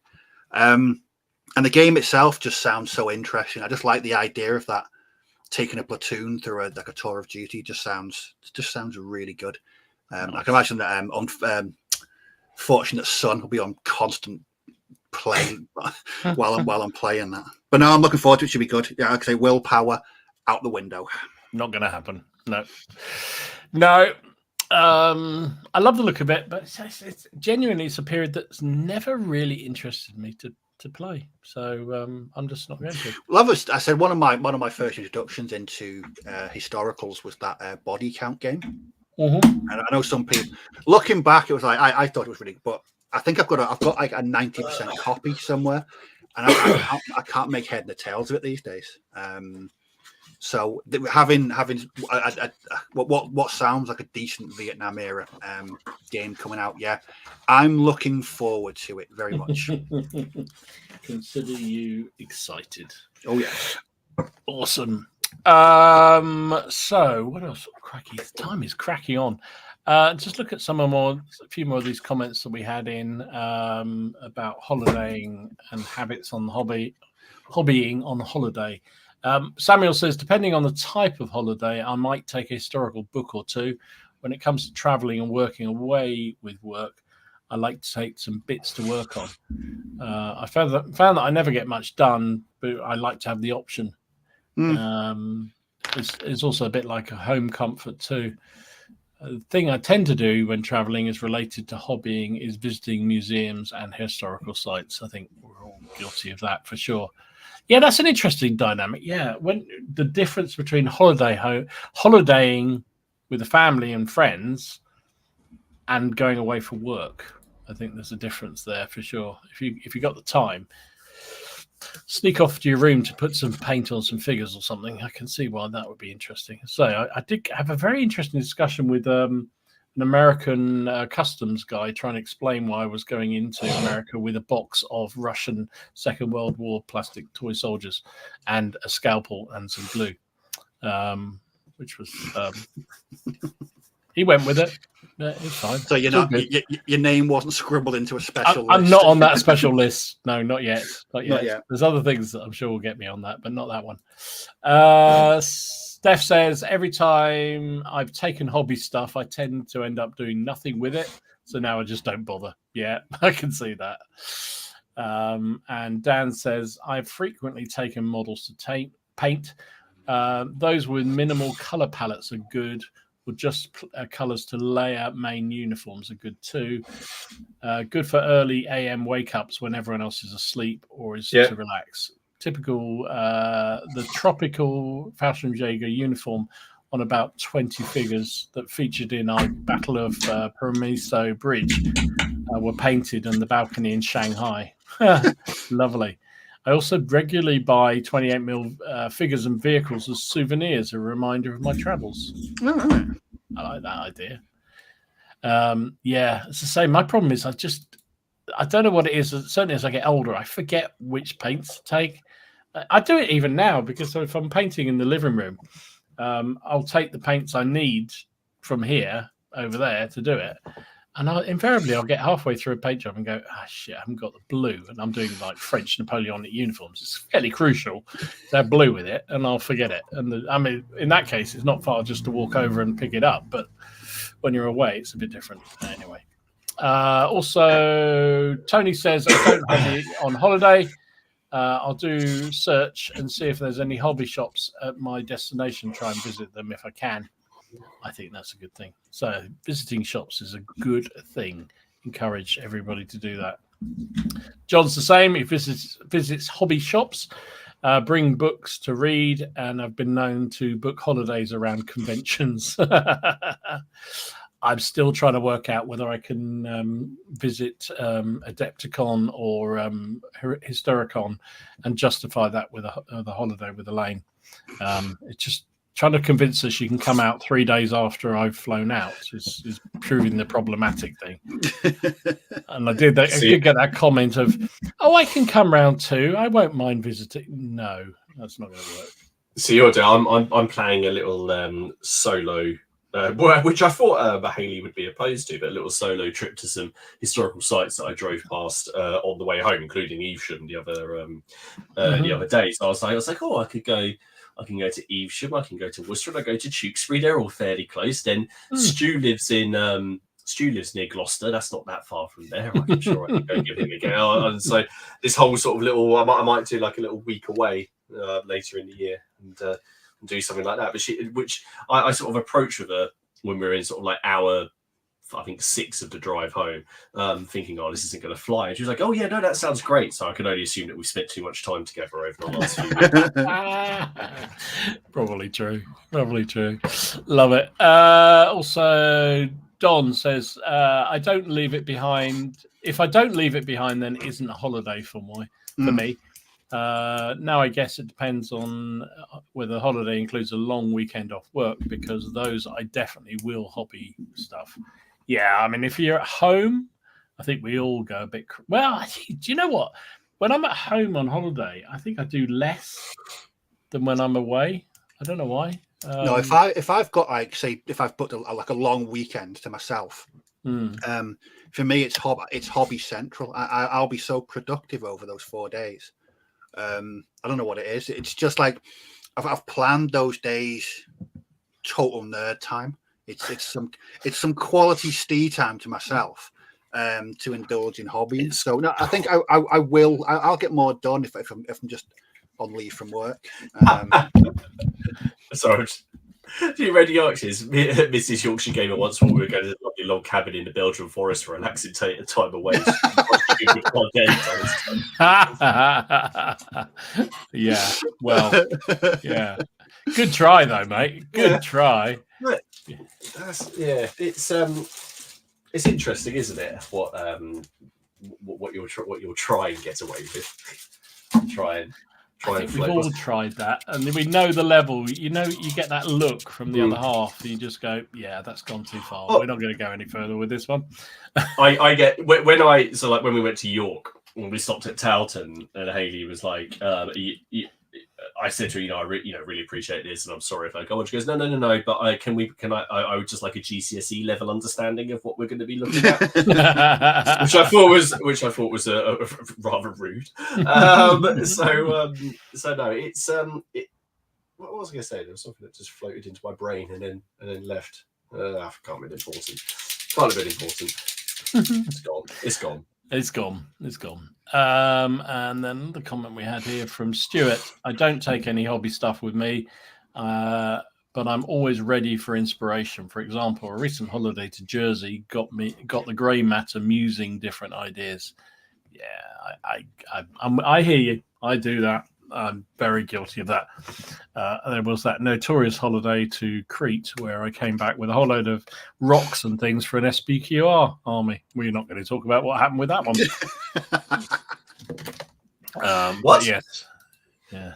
I remember you talking about SPQR. I didn't know that it actually had fruition.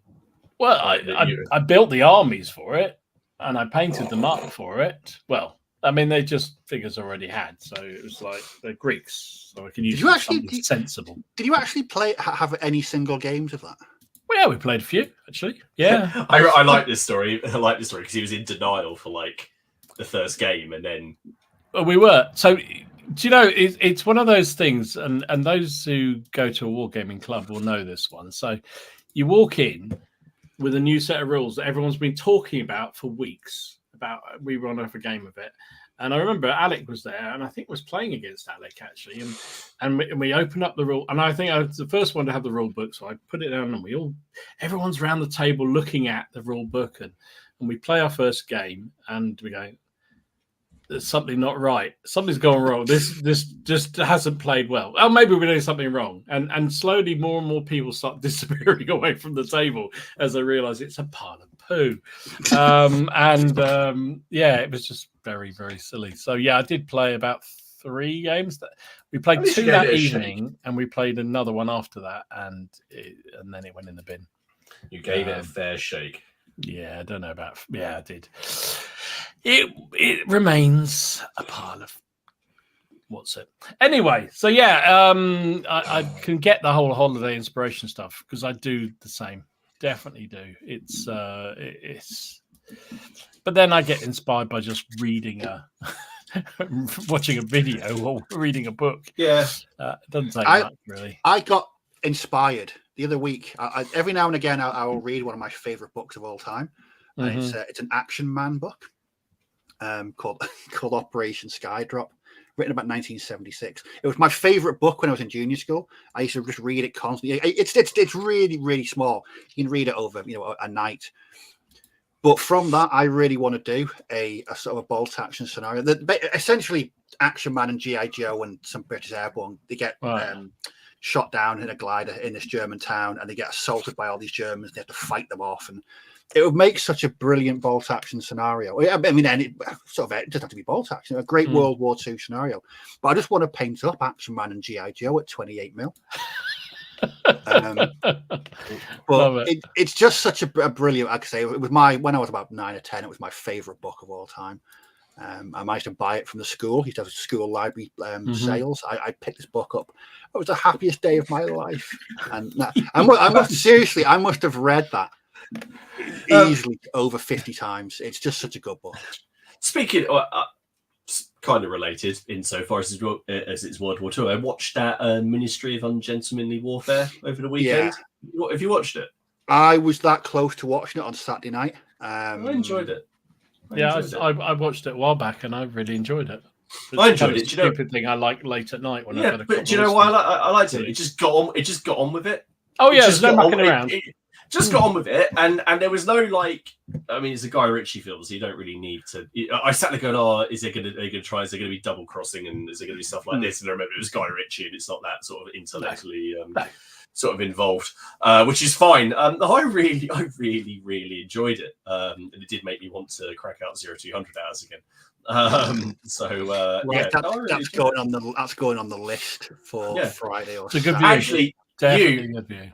I don't know if you've been talking to my mum, Steve, but you put up what you've been watching. Genuinely, my mum rang me up on, I think it was Saturday, for an argument.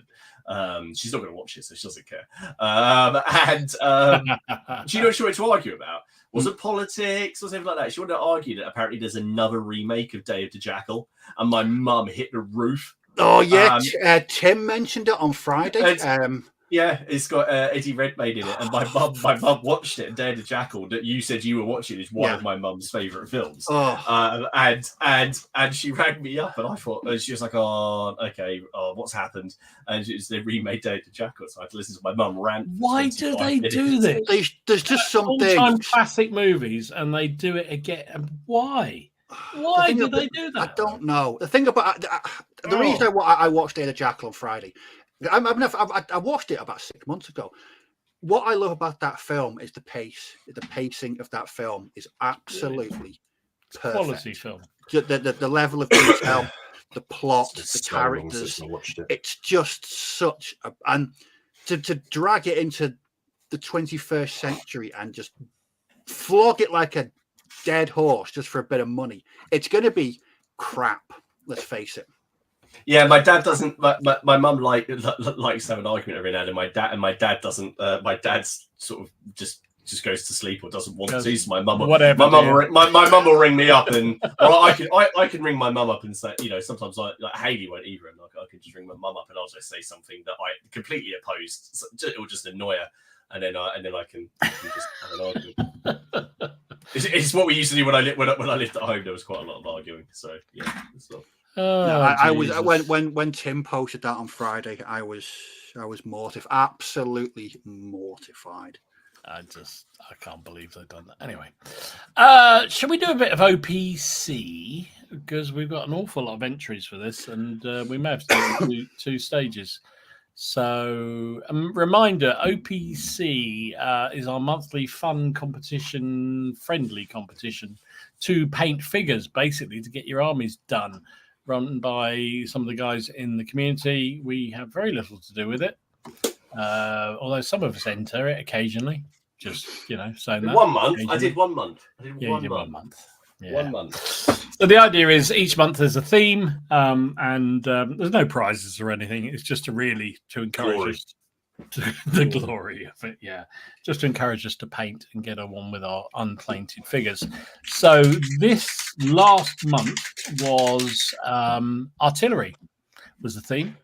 So there were some quite loose interpretations, because not all armies have artillery with them, but it doesn't matter, because it's for fun, right? So it doesn't matter. So and remember, if you want to enter this, it's a monthly thing, as I say, and if you haven't already done the first few months, it's fine.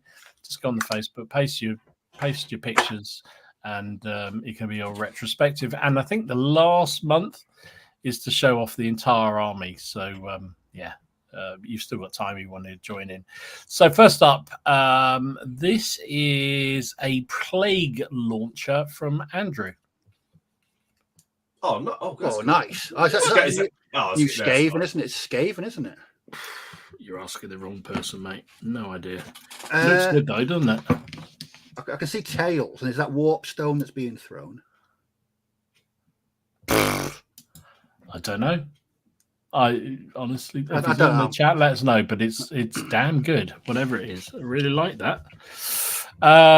Ben has been working on his Yanks and Rebs. Oh, cool. Oh, nice. They're very, very retro, aren't they? I like them. Oh, I like them. I'm not sure why. They're really, really cool. Not sure why, you just do. No, I know. It's just great, isn't it? Yeah, really nice. Duncan. This is an ice. Hang on, I'm going to read this. Ice bolt thrower for his Kings of War Northern Alliance. Oh, nice. Oh, cool. Look at the base. Lovely stuff. I've got a load of Northern Alliance to sell. I keep forgetting about it. That is cool. I like that a lot. Very good indeed. There's some retrobate called Dom who did an M7 Priest for his American Conflict 47 stroke bolt action stroke whatever Second World War system I want to play. Rules. I mean, the markings are clearly all wrong. The rivets are in the wrong place, and the base is too small. Nice of you to mention. Thank you. Apart from that, fantastic. No, I saw that when you put that up. I can't remember if it was last week or the week before. It's really impressive. I thought it looks awesome. Thank you very much. I was quite pleased with that one. I did paint it several weeks ago, to be fair, but I saved it up for this because that's the point of it. Don, I know he was one of the people who said, I can't do any artillery with mine, so he did some Dorathi Outriders.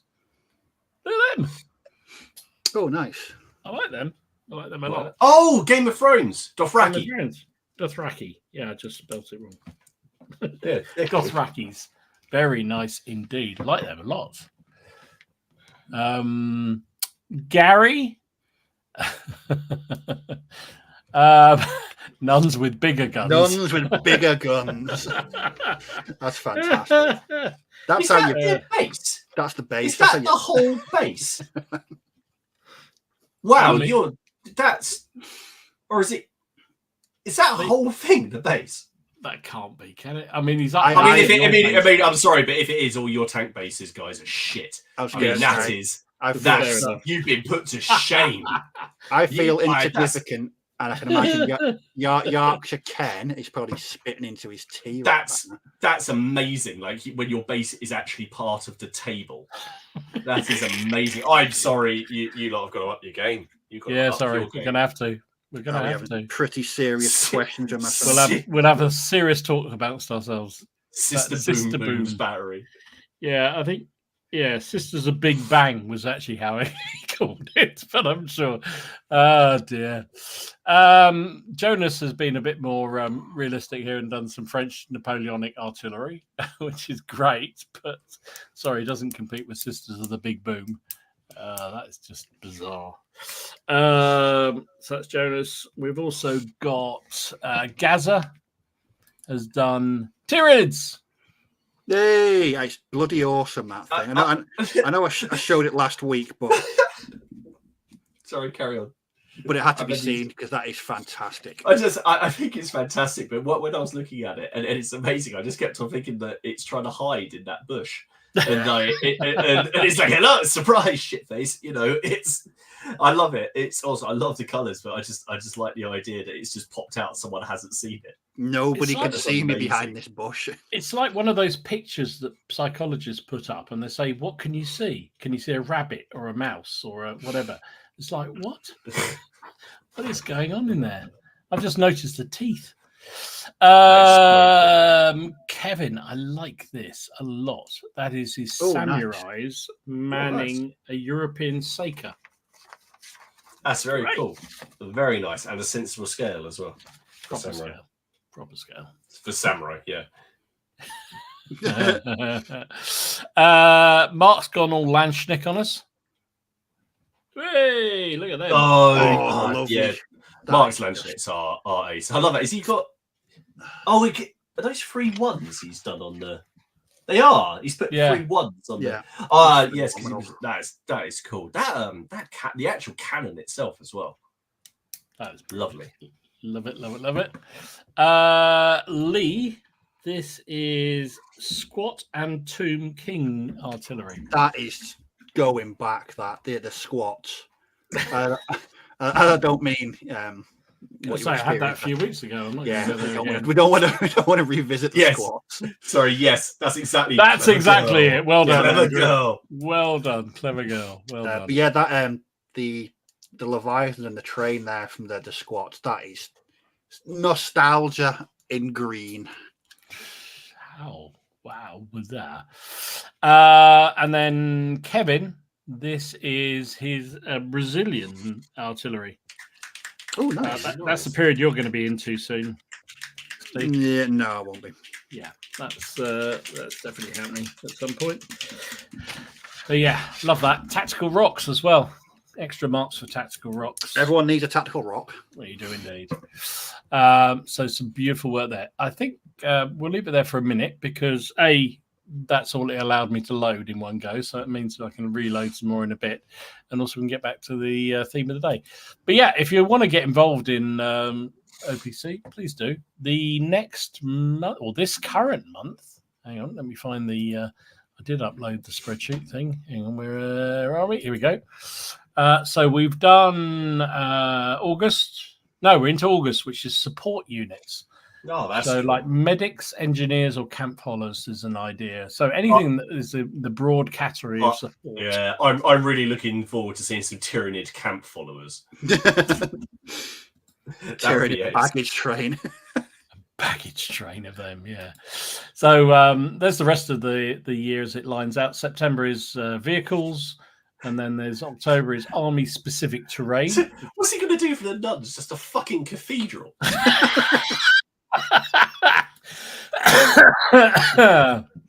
November is your full company or battalion, and then December is the entire army. Excuse me, starting me off. So yeah, reminder, if you want to do it, just put it up on the Facebook page with the hashtag OPC and the relevant tag, and then Warren will pull them all down in time for the next month. So enjoy participating in them. I love it. I think it's such a great thing. I'm not sure I'm going to do a different battalion to my army because my army is a battalion. But anyway, we'll work that one out. We'll just do the enemy. I've got them already. Got Germans. Good Germans. Can't do any more. I could do, I suppose. What else? So let's have a look at some of the comments people made during the talk about holidaying.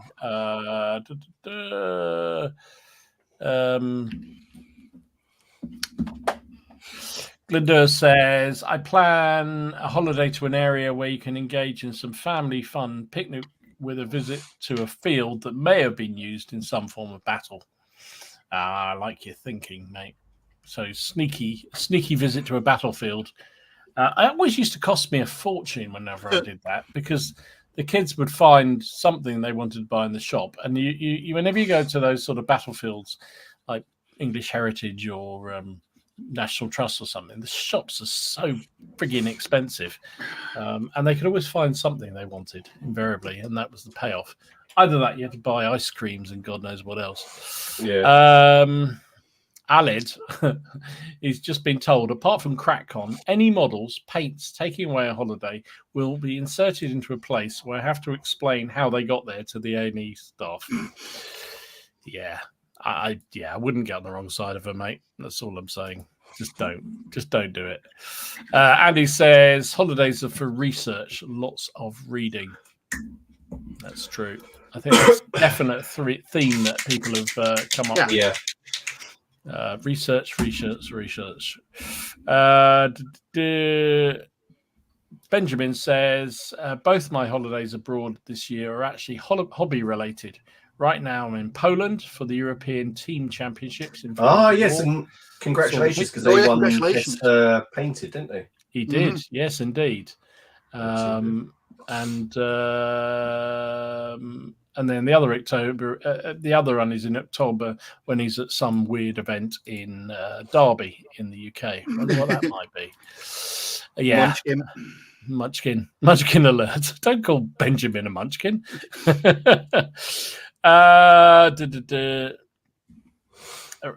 Rob says, if I can get away with it, I take my iPad so I can watch you lot. Amazing. Good stuff. We always love to be. I remember we were on a big TV last week, weren't we, Dom? We were. I saw it. I heard this when I was watching it back. That slightly terrified me. I remember when I was on holiday 2 years ago. I decided to put you guys on, and it was your all Yorkshire episode. Oh God! And I was and I'll never forget it, because Hayley was sitting there. She goes, "What are you listening to?" I was like, "It's a stream. I can't understand what anyone is saying." That's like me. I had no idea what they were talking about. It's like Dom's just sitting there like a confused person in the corner. He doesn't know what's going on. Well, the bit that made me laugh was someone put in the comments, "Does this podcast come with subtitles?" I was getting ready for being that old man phase in life where you just sit there going, I don't know what the hell's going on anymore, which I'm not far away from. So yeah, that was quite an experience, that one. Across the pond, Colin says, I'm afraid of the American TSA of taking my figures because of the 1 to 100th scale gun. Yeah, I can see that being a problem. Yeah. I can see that not going down so well with them. And Traj says, me and my partner take a couple of board games when we go on holiday in case it rains. Funny face. Yeah, in case it rains. Elaine is very, very good, and I cannot fault her for many, many things. But there's one thing I will definitely never do, and that's play a board game with her. She is the worst possible loser in the world. She's terrible at board games, so she loses a lot, and it's not a good combination. It's really not. Even the girls have said they're not playing any kind of board games with her anymore because it's just too painful for all of us, really. I'll just give her a few bottles of gin and she's happy in the corner, and we'll do something otherwise. Oh, it's okay. Joseph says he's still watching on a 60-inch TV. Yay. Yorkshire says it was a great night. No, it wasn't. I have no idea what was going on. It just I still get nightmares from that. So I just texted my mum while we were doing this just to say I've just brought up Day the Jackal on the stream, and in the comments he likes you. My mum's just put brilliant. Edward Fox is the Jackal, yes, and with lots of exclamation marks, and then an angry face, and then she commented on Eddie Redmayne, and I won't say what she wrote. Yeah, well, yeah. I think she's dead right, frankly. But there you go. Paul says a friend of mine used to visit a War Games holiday centre in Crete when it was still going. Sounded like really cool. I like that. Ooh. I know War Games. I forgot what the tag is, but the guy War Games History. There you go. Yeah, he's got his place in Normandy, hasn't he? Mhm. Which is great. I would love to go and do one of these things abroad, but I would never get away with it. I tried, but I missed out on the ticket to go to the By Fire and Sword. That's weirdly a tournament that I actually tried to go to. Because of the By Fire and Sword system, you had asymmetrical armies where points didn't matter. You just build your army however the hell you like, and there's ways to do it. And you would go, and it was in Poland. It was actually in the I can't remember Jan. Oh God, I can't remember the second name, and I don't want to butcher it and offend everyone. But it was in one of the actual royal palaces. They actually got the tournament in one of the royal palaces. Oh, wow. And it's surrounded by armor. And I did actually try, and I just missed out on the ticket. But they do that each year. I think it's still there. That's nice. Something I'd like to do. That would be fun. So I think that's another one that I would struggle to get past the gatekeeper. But I'd love to try. That'd be great. Go and do something like that. What else we do? Robin says, I can get away with visiting historical sites as long as I don't take the piss. Yeah, that's fairly normal for all of us, I think. Normandy for your birthday, dear. I also like to order hobby treats. So he's not lying. He went to Normandy. He took it to the D-Day stuff on her birthday. I mean, that's some Jedi mind skills going on. I'd love to know how he got away with that. I just don't know how that happens. Yeah, it's just like, oh, here, dear, I'll just take a picture of you. Stand next to that bridge, and there's just she's not in it. It's just the bridge. with some half tracks going on. Jesus. He says we've got a chateau and wine and cut rail tour, so the wife doesn't miss out on the holiday. Yeah, okay, that's fair enough. I can see why that would work. Cultural tours, love it.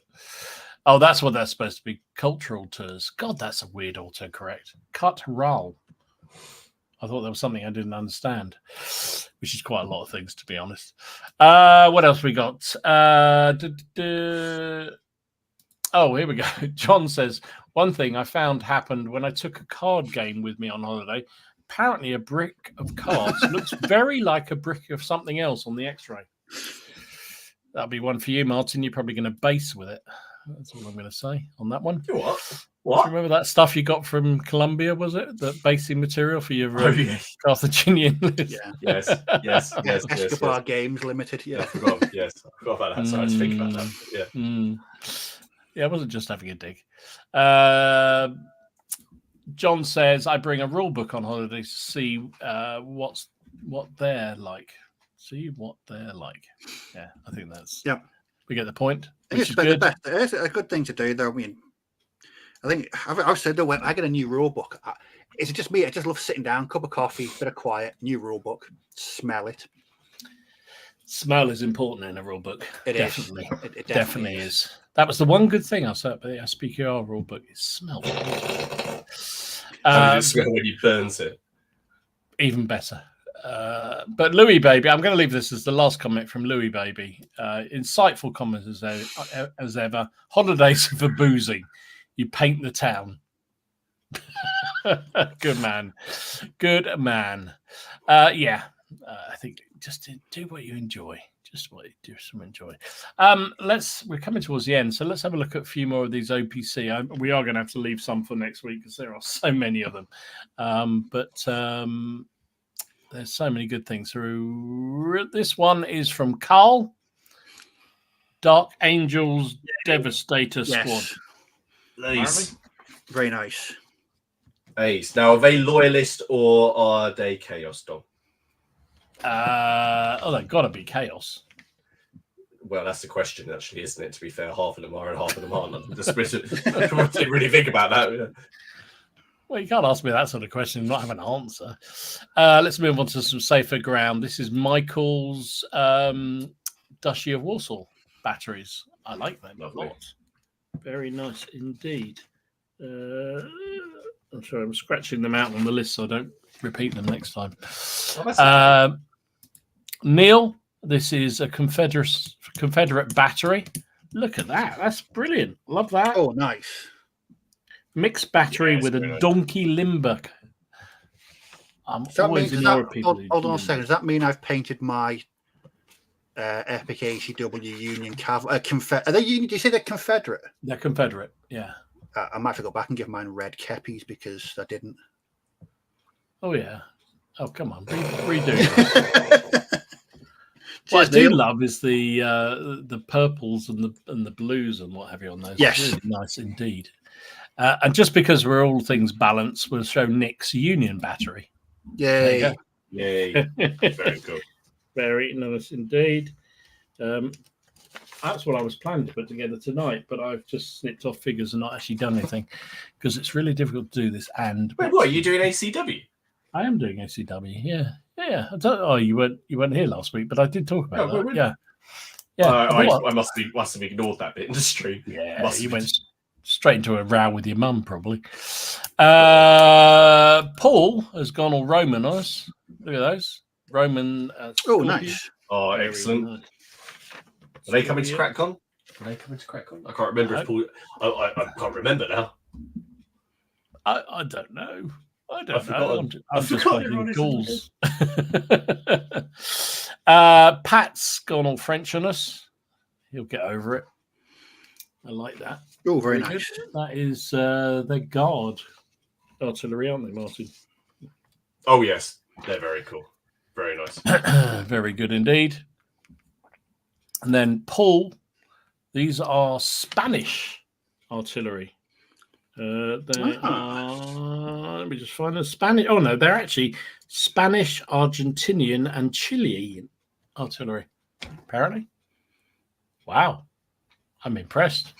It's a new one on me. It is indeed. I think it's headed down into your period again there.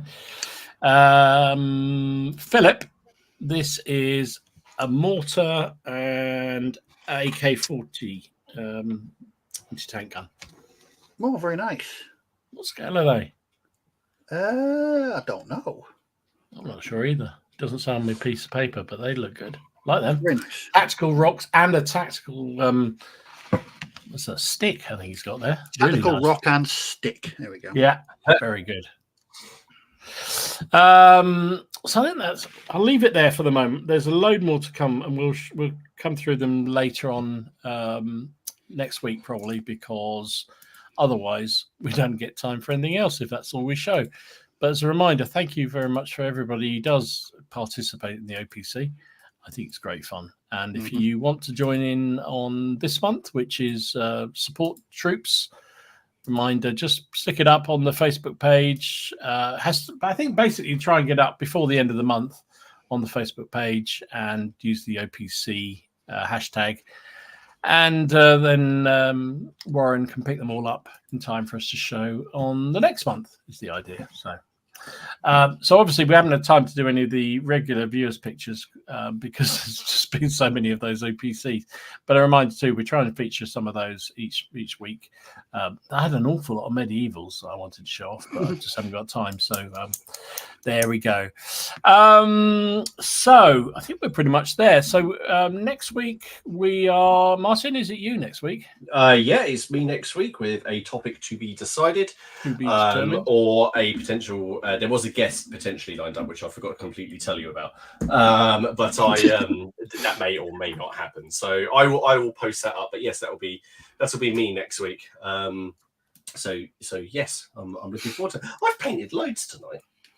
What do you mean? I've done eight slingers and six more heavy cavalry of the little dudes, plus a dead one, plus 8 28mm slingers, Valeric slingers for Gallic Wars stuff. Because you've been painting up all your stuff, I was like, I need to add stuff to the Romans.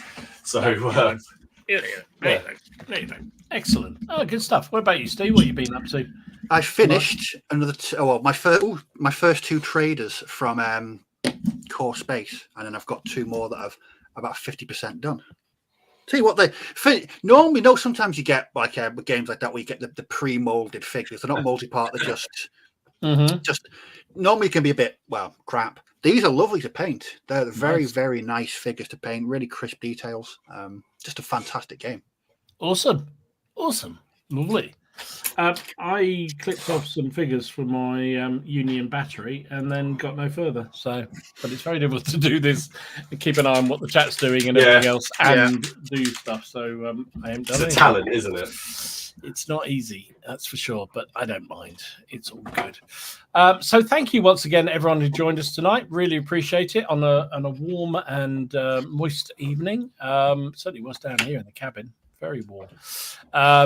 But thoroughly enjoyed tonight's chat. Thank you for everybody's contribution to everything. Reminder, if you're watching on Catch Up, we love you dearly as well. Thank you very much indeed. A reminder also, we are sponsored by Ian and the guys at Boards and Swords up in Derby. Go along there for your hobbying needs and interests. And he has a brilliant mail order service too. Thank you once again for everyone who joined us. Really appreciate it. Have a really good week. And we will be back on Martin Seventh Son's channel to talk about something. Something. We could get Mrs. Martin on and have a bit of a row with her. And maybe that's a good idea. What, my wife? No, I'm not going to do that. She'd win. Oh, my mum? Your mum, yeah. Oh, God. Get your mum on. Yeah, but we could do that. We'll bring our parents to work day. Like, we bring our parents to the street. No, I don't particularly. That's not going to work. I can guarantee you that I'm going to get a message now saying, why are you talking about me? Awesome. All right, guys. Have a good week. We will speak soon. Bye-bye. Okay. Bye, everyone.